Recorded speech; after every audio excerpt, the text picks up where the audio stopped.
ವಿಜಯಪುರ ಜಿಲ್ಲೆಯ ಸಿಂದಗಿ ತಾಲೂಕಿನ ಕೈನೂರು ಸುಕ್ಷೇತ್ರದಲ್ಲಿ ಶ್ರೀ ಗೊಲ್ಲಾಳೇಶ್ವರ ಜಾತ್ರಾ ಮಹೋತ್ಸವ ಹಾಗೂ ನೂತನ ಭವ್ಯ ರಥೋತ್ಸವ ಹಾಗೂ ದನಗಳ ಜಾತ್ರೆ ಮತ್ತು ಜಗದ್ಗುರುಗಳವರ ಅಡ್ಡಪಲ್ಲಕ್ಕಿಯ ಮಹೋತ್ಸವ ಅದ್ದೂರಿಯಾಗಿ ಜರುಗಿತು. ಕಾರ್ಯಕ್ರಮದ ದಿವ್ಯ ಸಾನ್ನಿಧ್ಯ ವಹಿಸಿದ ಶ್ರೀಮದ್ ರಂಭಾಪುರಿ ಶ್ರೀ 1008 ಜಗದ್ಗುರು ಪ್ರಸನ್ನ ರೇಣುಕಾ ಡಾಕ್ಟರ್ ವೀರಸೋಮೇಶ್ವರ ಶಿವಾಚಾರ್ಯರು ಮಹಾಸಂಸ್ಥಾನ ಪೀಠ ಬಾಳೆಹೊನ್ನೂರು, ಅಧ್ಯಕ್ಷತೆ ವಹಿಸಿದ ಶಿವಾಚಾರ್ಯ ರತ್ನ ಡಾಕ್ಟರ್ ಶ್ರೀ ಶಟಸ್ಥಲ ಬ್ರಹ್ಮ ವಿಶ್ವರಾಧ್ಯ ಶಿವಾಚಾರ್ಯರು ಮಾಗಣಿಗೆರ, ನೇತೃತ್ವ ವಹಿಸಿದ ಶ್ರೀ ಶಟಸ್ಥಲ ಬ್ರಹ್ಮ ಏಕಾಕ್ಷರ ಶಿವಾಚಾರ್ಯರು ಮಾಗಣಿಗೆರ, ಶ್ರೀ ಶಾಂತಯ್ಯ ಸ್ವಾಮಿ ಹಿರೇಮಠ ಶ್ರೀಮಠದ ಪೂಜ್ಯರು ಕೈನೂರು, ಆಲ್ಮೇಲ ಶ್ರೀಗಳು, ಯಕ್ಕಂಜಿ ಶ್ರೀಗಳು ಈ ಕಾರ್ಯಕ್ರಮದಲ್ಲಿ ಡೊಳ್ಳು ಕುಣಿತ, ಕುಂಭಕಳಸ ಸಕಲ ವಾದ್ಯ ವೈಭವದೊಂದಿಗೆ ಸುಮಂಗಲಿಯರಿಗೆ ಕಳಸಾನ್ನ ಮುತ್ತಿನ ಋತಿಯೊಂದಿಗೆ ರುದ್ರಪುರವಂತರು ಜೊತೆಗೂಡಿ ಭವ್ಯ ರಥೋತ್ಸವ ಜರುಗಿತು. ಈ ಕಾರ್ಯಕ್ರಮದಲ್ಲಿ ಎಲ್ಲ ಸುತ್ತಮುತ್ತಲಿನ ಸಕಲ ಸದ್ಭಕ್ತರು ಭಾಗಿಯಾಗಿದ್ದರು. Bureau report Mahantesham Biradar Yadrami. ತಾವೆಲ್ಲರೂ ಕೂಡ ಕೂತೀರಿ. ಅಂತಹ ಒಂದು ಗಳಿಗೆಯ ವೇದಿಕೆಯಲ್ಲಿ ಆಶೀನರಾಗಿರುವಂತಹ ಎಲ್ಲ ಪವನ ಪೂಜ್ಯರ ಅಡಿದಾವರೆಗಳಿಗೆ ಅನಂತ ಭಕ್ತಿಯ ಪ್ರಣಾಮವನ್ನು ಸಲ್ಲಿಸಿ, ಕಾರ್ಯಕ್ರಮದ ವೇದಿಕೆಯ ಮೇಲೆ ಅತಿಥಿಯರಾಗಿರುವಂತಹ ಎಲ್ಲ ಅತಿಥಿ ಅಭ್ಯಾಗತರೆ, ಈ ಕಾರ್ಯಕ್ರಮದ ಉದ್ದಕ್ಕೂ ಕೂಡ ಭಕ್ತಿ ಮತ್ತು ಶ್ರದ್ಧೆಯಿಂದ ಕುಳಿತಿರುವಂತಹ ಎಲ್ಲ ಮಾತೃವಾತ್ಸಲ್ಯದ ತಾಯಿ ಬೆಳಗವೇ, ಮುದ್ದು ಮಕ್ಕಳೇ, ಯುವಕರೇ, ಗ್ರಾಮದ ಹಿರಿಯರೇ, ನೀವೆಲ್ಲರ ಅಂತರಾತ್ಮದಲ್ಲಿ ನೆಲೆಗೊಂಡಿರುವಂತಹ ಜ್ಯೋತಿಗೆ ಶರಣಾರ್ಥ. ಶಿವಸಾಂಭಜಯ ನಮಃ. ಪಾರ್ವತೇ ಶಿವ ಹರ ಹರ.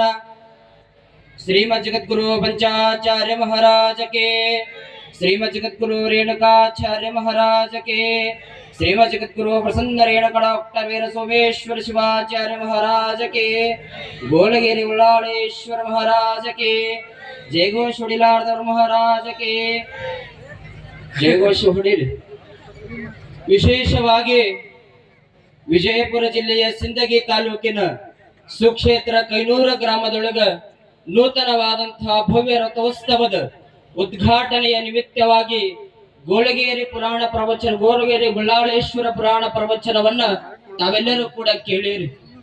ತಾವೆಲ್ಲರೂ ಕೂಡ ಹೇಳೋದಿಷ್ಟೇ, ಏನಪ್ಪಾ ಅಂತಂದ್ರೆ, ಹಾಲು ಕೊಡುವುದು ಹಸುವಿನ ಧರ್ಮ, ಹಾಲು ಕೊಡುವುದು ಹಸುವಿನ ಧರ್ಮ, ಹೂವು ಕೊಡುವುದು ಗಿಡಬಳ್ಳಿಯ ಧರ್ಮ, ಜೇನು ತುಪ್ಪ ಕೊಡುವುದು ಜೇನು ಹುಳುವಿನ ಧರ್ಮ, ಪಡಿ ಪದಾರ್ಥಗಳು ಕೊಡುವುದು ಭೂಮಿ ತಾಯಿಯ ಧರ್ಮ, ಅದೇ ರೀತಿಯೊಳಗ ಭಕ್ತಿ ಶ್ರದ್ಧೆ ಸಂಸ್ಕಾರವನ್ನ ಕೊಡುವುದು ಅದು ಗುರುವಿನ ಧರ್ಮ ಎನ್ನುವ ನಿಟ್ಟಿನೊಳಗ ತಾವೆಲ್ಲರೂ ಕೂಡ ಶ್ರೀಮದ್ ರಂಭಾಪುರ ಜಗದ್ಗುರು ಮಹಾಸನ್ನಿಧಾನಗಳವರನ್ನ ಕರೆಸಿಕೊಂಡು ಇವತ್ತ ಭವ್ಯ ರಥೋತ್ಸವವನ್ನ ಉದ್ಘಾಟನೆಯನ್ನ ಮಾಡ್ತಾ ಇದ್ದೇವೆ. ಒಂದು ಕಡೆ ಬಹಳ ಸುಂದರವಾಗಿ ಬರೀತಾರೆ, ಏನಪ್ಪಾ ಅಂತ ಕೇಳಿದ್ರೆ, ಸಾಮ್ರಾಜ್ಯವಿಲ್ಲದೆ ಬದುಕುವೆನಯ್ಯ, ರಾಮರಾಜ್ಯವಿಲ್ಲದೆ ಬದುಕುವೆನಯ್ಯ, ಸಾಮ್ರಾಜ್ಯವಿಲ್ಲದೆ ಬದುಕುವೆನಯ್ಯ, ರಾಮರಾಜ್ಯವಿಲ್ಲದೆ ಬದುಕುವೆನಯ್ಯ, ಸಿರಿರಾಜ ಸಿಗದೇ ಇದ್ದರೂ ಕೂಡ ಬದುಕುವೆನಯ್ಯ, ಮಳೆರಾಜ ಬರದೇ ಇದ್ದರೆ, ಗುರುರಾಜ ಸಿಗದೇ ಇದ್ದರೆ ನಾ ಬದುಕುವೆನೆ ಎನ್ನುವ ನಿಟ್ಟಿನೊಳಗ ಇವತ್ತ ತಾವೆಲ್ಲರೂ ಕೂಡ ಅರ್ಥ ಮಾಡ್ಕೊಳ್ಬೇಕು. ಏನಪ್ಪಾ ಅಂತಂದ್ರೆ, ನಮ್ಮ ಭೂಮಿ ತಂಪಾಗಬೇಕು ಅಂತಂದ್ರೆ ಮಳೆರಾಜನ ಆಶೀರ್ವಾದ ಬೇಕಾಗ್ತದೆ, ನಮ್ಮ ಬದುಕು ತಂಪಾಗಬೇಕು ಅಂತಂದ್ರೆ ಗುರುರಾಜನ ಆಶೀರ್ವಾದ ಬೇಕಾಗ್ತದ. ತಾವೆಲ್ಲರೂ ಕೂಡ ನೆನಪಿನಲ್ಲಿ ಇಟ್ಟುಕೊಳ್ಬೇಕು. ಇವತ್ತ ರಂಭಾಪುರಿ ಮಹಾಪೀಠದ ಜಗದ್ಗುರುಗಳು ಹಸಿರು ಧ್ವಜವನ್ನ ಹಿಡಿದುಕೊಂಡು ಇವತ್ತ ಕೈನೂರು ಗ್ರಾಮಕ್ಕೆ ಆಗಮಿಸಿದ್ದಾರೆ ಅಂತಂದ್ರೆ ಮುಂಬರುವ ದಿನಮಾನಗಳಲ್ಲಿ ಕೈನೂರು ಗ್ರಾಮ ಒಂದು ಸಮೃದ್ಧಿಯ ನೆಲೆಬೀಡಾಗ್ತದೆ ಅನ್ನುವಂತ ಮಾತನ್ನ ನಾವೆಲ್ಲರೂ ಕೂಡ ನೆನಪಿಸಿಕೊಳ್ಬೇಕಾಗ್ತದೆ. ಯಾಕಂತ ಕೇಳಿದ್ರೆ, ಕಾಲ ನಿನ್ನದಲ್ಲ, ಕಾಯ ನಿನ್ನದಲ್ಲ, 4 ದಿನದ ಉಸಿರಷ್ಟೇ ನಿನ್ನದು. ಕಾಲ ನಿನ್ನದಲ್ಲ, ಕಾಯ ನಿನ್ನದಲ್ಲ, 4 ದಿನದ ಉಸಿರಷ್ಟೇ ನಿನ್ನದು. ನಾನೇ ಸ್ಥಿರವೆಂಬ ಭ್ರಾಂತಿ ಏಕೆ ಮನುಜ ಎನ್ನುವಂತ ನಿಟ್ಟಿನೊಳಗ ಇವತ್ತ ಈ ಬದುಕಿನೊಳಗ ಗ್ಯಾರಂಟಿ ವ್ಯಾರಂಟಿ ಇಲ್ಲದಂತ ಈ ಬದುಕು. ಇವತ್ತ ನೀವು ಎಷ್ಟು ದಿನ ಬದುಕ್ತೀರಿ ಅಂತ ಕೇಳಿದ್ರೆ, ಇಷ್ಟೇ ದಿನ ಬದುಕ್ತೀರಿ ಅಂತ ಯಾರಿಗೆ ಗ್ಯಾರಂಟಿ ಇದೆ? ಏನು ಗ್ಯಾರಂಟಿ ಇಲ್ಲ. ಗ್ಯಾರಂಟಿ ವ್ಯಾರಂಟಿ ಇಲ್ಲದಂತ ಈ ಬದುಕಿನೊಳಗ ಯಾವುದೂ ಸ್ಥಿರ ಅಂತ ಕೇಳಿದ್ರೆ, ನೀನು ಮಾಡಿರುವಂತಹ ಒಳ್ಳೆಯ ಕೆಲಸ, ನೀನು ಮಾಡಿರುವಂತಹ ಪುಣ್ಯದ ಕಾರ್ಯ ಮಾತ್ರ ನಿನ್ನ ಜೊತೆ ಬರಲಿಕ್ಕೆ ಸಾಧ್ಯ ಇದೆ. ಅಂತಹ ಪುಣ್ಯದ ಕಾರ್ಯವನ್ನ ಮಾಡಿ ಪುಣ್ಯದ ವೃತ್ತಿಯನ್ನ ಗಳಿಸಿಕೊಂಡಂತ ಭಕ್ತರು ಅದು ಕೈನೂರಿನ ಸಮಸ್ತ ಭಕ್ತರು ಅನ್ನುವಂತ ಮಾತನ್ನ ಈ ಸಂದರ್ಭದೊಳಗೆ ಹೇಳಲಿಕ್ಕೆ ಇಚ್ಛೆ ಪಡ್ತೇನೆ. ಕೊನೆಯದಾಗಿ ಒಂದೇ ಮಾತು ಏನಪ್ಪಾ ಅಂತಂದ್ರೆ, ತಿಪ್ಪೆಯ ನೊಣ ನೀನಾಗುವ ಬದಲು ಸವಿಯನ್ನು ನೀಡುವ ಜೇನ್ನೊಣವಾಗು. ತಿಪ್ಪೆಯ ನೊಣ ನೀನಾಗುವ ಬದಲು ಸವಿಯನ್ನು ನೀಡುವ ಜೇನ್ನೊಣವಾಗು. ದಹಿಸುವ ಜ್ವಾಲೆ ನೀನಾಗುವ ಬದಲು ಬೆಳಗುವ ಜ್ಯೋತಿ ನೀನಾಗು.